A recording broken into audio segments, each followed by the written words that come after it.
नमस्कार. सगळेजण खूपच खुश असतात.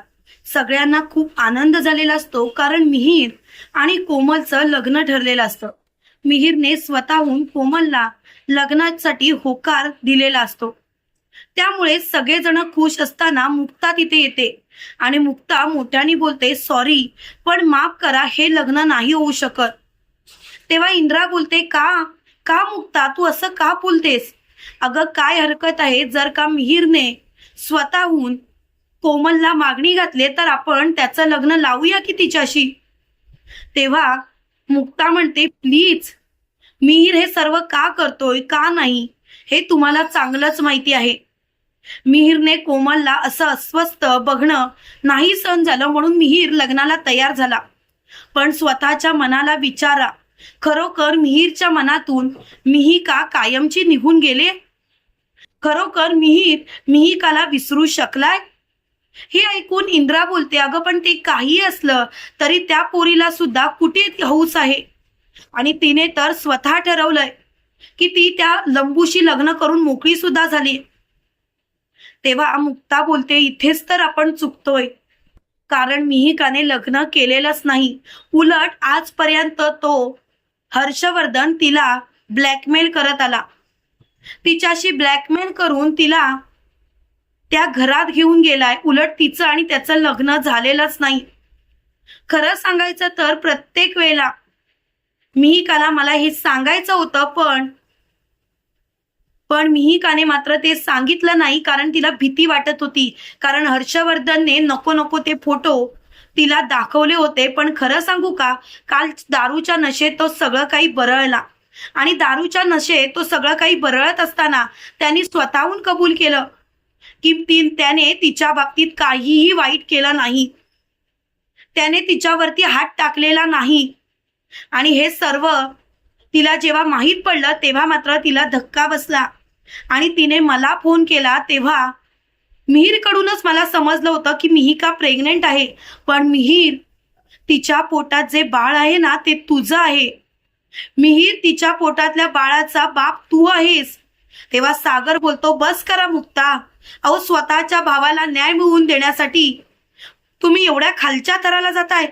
अहो, तुमच्या बहिणीच्या पोटात वाढणारं बाळ त्या हर्षवर्धनचं असताना तुम्ही मिहीरच्या माथ्यावर मारताय. तेव्हा लगेच मुक्ता बोलते, सागर, प्लीज, एवढे गलिच्छ आरोप माझ्या बहिणीवरती नका करू, कारण मला माहिती आहे मिहिका कधीच खोटं बोलत नाही.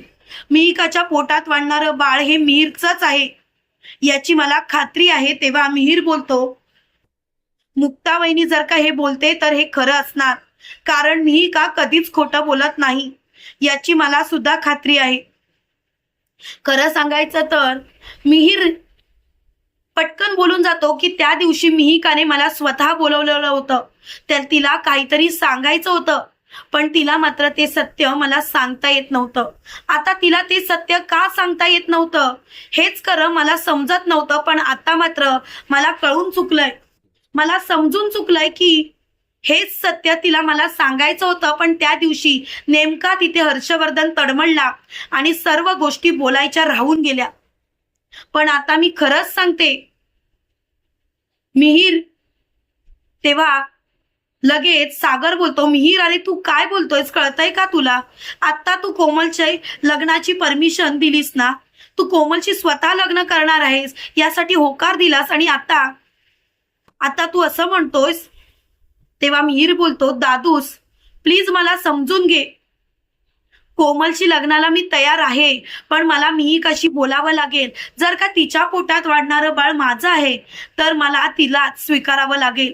दादूस, आपण कोमलसाठी एक छान मुलगा शोधू, तिचं लग्न लावून देऊ, तिला संसार अगदी सुखाचा करेल, तू नको काळजी करूस. तेव्हा सागर बोलतो, त्याची काळजी करायची तू गरज नाही, पण मुक्ता, तुम्ही मात्र माझ्या बहिणीचं आयुष्य उद्ध्वस्त केलं. तेव्हा मुक्ता बोलते, सागर, मी तुमच्या बहिणीचं आयुष्य उद्ध्वस्त नाही केलं, तर मी तुमच्या बहिणीच्या पाठीशी ठामपणे उभी राहिलीये, तुमच्या बहिणीला न्याय मिळवून देण्यासाठी. खरं सांगायचं तर बस झालं, आता खूप झालं. आता मला काही ऐकायचं नाही, काही सहन करायचं नाही. सागर, तुम्ही जर का माझ्यावरती एवढे घाणेरडे आरोप करत असाल तर खरंच सागर, तुम्ही स्वतः विचार करून बघा की तुमच्या बहिणीचं आयुष्य मी उद्ध्वस्त केलंय का? जर का सत्य वेळीच समोर आलंय तर बरं झालं ना. आणि सत्य समोर आलंय म्हणून तर आपण योग्य तो न्याय करू शकतो. सागर मिहिरने कोमलशी लग्न करण्यापेक्षा त्याने मिहिकाला स्वीकारणं योग्य आहे असं मला वाटतं. कारण कोमलचं लग्न आपण कोणाशीही लावून देऊ शकतो. कोमलच्या आयुष्यात कोणता नाही कोणता तरी मुलगा येणारच असणार, पण त्यासाठी मिहिकाचे अधिकार आपण हिरावून घेऊ शकत नाही. त्यांची स्वप्न आपण उद्ध्वस्त करू शकत नाही. तेव्हा सागर बोलतो, वा मुक्ता वा, शेवटी तुम्ही तुमच्या बहिणीची बाजू घेतलीत, शेवटी तुम्ही फरक हा दाखवलास. तेव्हा मोठ्यानी मुक्ता बोलते, खरंच सागर मी फरक दाखवला. अहो, जेवढं माझं मिहिकावरती प्रेम आहे तेवढंच माझं कोमलवरती सुद्धा प्रेम आहे. मी कधीच कोमलला दुरावा नाही देऊ शकत. सागर प्लीज जरा तुम्ही काय बोलताय ना या गोष्टीचा विचार करा आणि मग माझ्याशी बोला. सागर तुम्ही जे बोलताय ते योग्य नाहीच. तेव्हा लगेच सागर बोलतो, बस झालं, मला कोणाचं काहीच ऐकायचं नाही. आता जे होईल ते होईल. पण आता मात्र मला एकच गोष्ट सांगायची आहे, ती म्हणजे मिहिर, तू जर का मिहिकाला स्वीकारणार असशील तर मात्र तुझा आणि माझा संबंध संपला. तेव्हा मुक्ता म्हणते, सागर अहो काय बोलताय तुम्ही, कळतंय का तुम्हाला? अहो, यासाठी संबंध संपवायची काय गरज? सागर स्वतःच्या मनाला विचारा. आजपर्यंत मिहिर तुमच्या शब्दाबाहेर नाही. अहो, एक वेळ तो तुमच्या शब्दासाठी, तुमच्या मनासाठी तो कोमलशी लग्नाला तयार होईल सुद्धा. पण जरा विचार करा तुम्ही, खरोखर तो तुमच्याशी लग्न जरी केलं कोमलची लग्न तरी तो खुश राहू शकतो का? किंवा कोमलला खुश ठेवू शकतो का? सागर उगाच तुमच्या हट्टाखातर तुम्ही मिहिरला याच्यामध्ये ओढू नका. तेव्हा लगेच सागर बोलतो, एक मिनिट मुक्ता, तुम्ही काय बोलताय, कळतंय तुम्हाला? मी कधीच या सर्व गोष्टींमध्ये सागरने या मिहिरला ओढलेलं नाही. मिहिर स्वतःहून बोलला, मी कोमलशी लग्नाला तयार आहे, म्हणूनच मी कोमलचं लग्न मिहिरशी लावायला तयार झालो. पण या गोष्टीचा जर का तुम्ही असा अर्थ काढत असाल तर कमालच आहे. मुक्ता, मला कळतंय तुमच्या मनात काय चालू आहे ते. तुम्हाला आता तुमच्या बहिणीला न्याय मिळवून द्यायचा आहे म्हणून तुम्ही माझ्या बहिणीशी अशा पद्धतीने वागताय. तेव्हा लगेच स्वाती बोलते, दादूस तू चुकतोयस. मुक्ता अशी कधीच वागू शकत नाही. ती आमच्या पाठीशी ठामपणे उभी असते. पण आता तिचं म्हणणं अगदी योग्य आहे. तू मला विचार ना, मला सुद्धा माझ्या नवऱ्याचं प्रेम हवंसं वाटतं. मला सुद्धा माझा नवरा माझ्या मुलीसोबत पाहिजे असं वाटतं. पण काय करणार, शेवटी माझा नाईलाज होतो. तसं मिहिकाचं होऊ नये आणि मिहिकाच्या पोटात जर का मिहिरचं बाळ आहे तर मिहिरने मिहिकाला स्वीकारणं योग्य आहे. कोमलचं आपल्या लग्न होईल भाई, त्याची काळजी तू करू नकोस. तेव्हा मात्र कोमल मुक्ताकडे बघते आणि बोलते, मुक्ता वहिनी तू अगदी बरोबर बोलतेस. मला लग्न करायचं आहे म्हणून दोन प्रेम करणाऱ्यांना मी कधीच तोडणार नाही, कधीच त्यांचं आयुष्य उद्ध्वस्त करणार नाही. कायम मी त्यांच्या सोबतच राहीन. तुला काळजी करायची गरज नाही.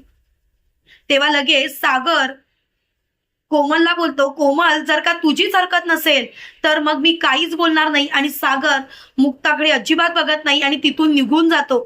त्याच वेळेला मिहिर सागर दादूस असं करत असतो, पण सागर मात्र तिथे थांबतच नाही. तुम्हाला काय वाटतं मित्रांनो, खरोखर या सर्व गोष्टींमुळे मुक्ता आणि सागरमध्ये दुरावा येईल का? कमेंट करून नक्की कळवा. आणि असेच मालिकेंचे नवनवीन अपडेट पाहण्यासाठी व्हिडिओला लाईक आणि चॅनलला सबस्क्राईब करायला विसरू नका. थँक्यू.